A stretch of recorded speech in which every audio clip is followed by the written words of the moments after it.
Hi everyone, my name is Zaratsian. I'm an event and floral designer. In today's episode, I'm going to show you how to do a pink passion arrangement. Let's go back to my workshop area. I'm going to show you how to do this. Today I'm going to be making an arrangement called Pink Passion. I'm going to use a jewelry box from one of my local vendors. First I'm going to line it up. Look how gorgeous this jewelry box is. I'm going to line it up with cellophane. You can do it with a plastic liner. I'm going to cut it up like so. Put it away. You can double it up if you want. And then I'm going to take a pre-soaked foam as what I usually do.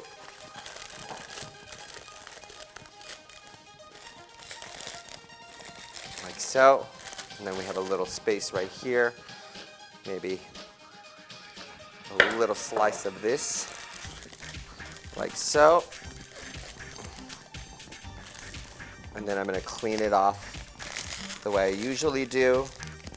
And the reason I do this is when you're watering the arrangement, yeah, you don't want it to spill over and ruin the container. So now that I got this the way I want, remove all of this extra excess foam. I'm going to bring out the liner a little bit higher, cut it off, like so.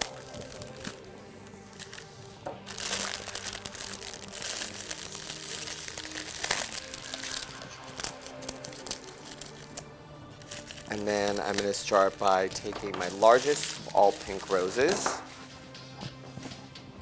which are these. I'm going to reflex them like I did before. I'm going to use a couple. Look at this gorgeous hot pink color. Start with that. And the reason I'm reflexing it, it actually gives it a different character too. Lay this one down, work on another one. Probably going to use a dozen or so. So I'm going to start just reflexing those. And in this arrangement, I've used maybe 4 different varieties of roses, some garden spray roses, and garden variety roses as well. I like the different variations because it actually gives it an interesting character to the arrangement rather than just flat bed of roses. And of course, when you're picking out the container, the reason I'm using pink is because the pink has pink and white in it. I can definitely add white into the arrangement if I choose to. But with this one, because it's called Pink Passion, I want to keep the consistency of different variations of pink in it. So while I'm still reflexing this, let me do one more, then I can start. You don't have to use all of them reflexed in the arrangement if you don't want to. You can keep some of them closed. But I think this should be a good start for us. You know, one of the things that I remember from my past is my grandmother used to make rose petal jam. And even though she's deceased now and she's up in heaven, I always remember that day that she served me that rose petal jam, and that's instilled in me. So whenever I'm using a rose arrangement, it reminds me of my grandmother. So I start with my insertion like this, first in the front, then I'm going to go into the back and tuck it in on the sides, like so.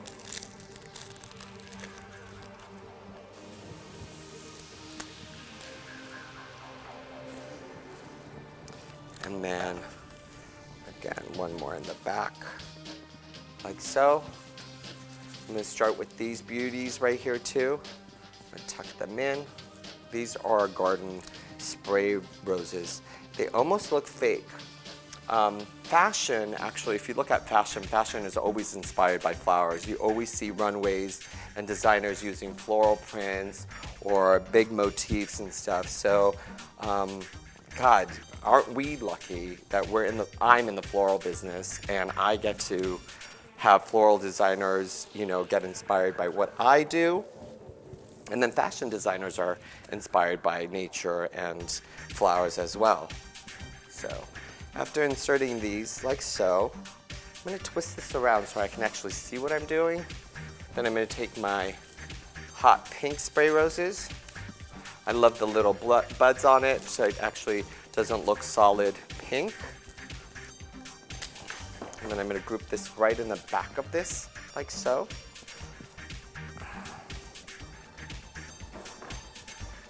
And then I'm going to tuck in a little bit into the front of the arrangement.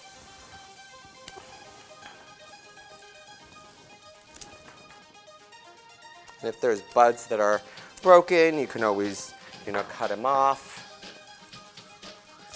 And I like this has such interesting, look how interesting this is starting to look. Look at all the movement of flowers with the flowers and the insertion.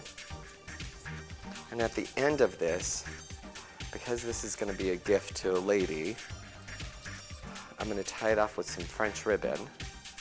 So when it's delivered and the flowers are gone, she has a jewelry box to keep afterwards. What a great keepsake. And then I'm going to take my French ribbon. I'm using a little bit of a mauve-y, kind of an iridescent color because you want it to pop out. I'm going to take about 2 yards, roughly, cut it up, go underneath the container, like so. Even it out, your ribbon, like so. Now tuck these tucked in like so. Pull this back a little bit, tighten it. This is the end is where the top of the lid's gonna be, your tie. So tie it as tight as you can. Make your ribbon bow, like so.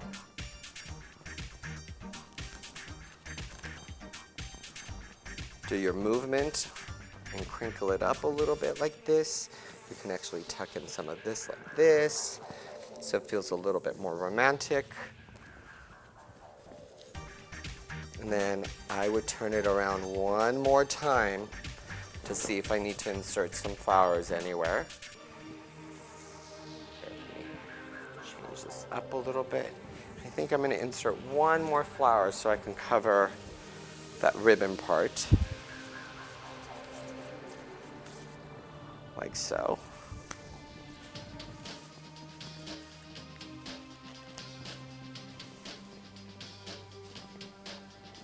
And look how gorgeous this pink passion arrangement is with 4 different varieties of garden rose and Ecuadorian roses in a jewelry box tied off with a beautiful French ribbon. For more information on my video tutorials, go to my YouTube channel, Zaratsian. See you next time.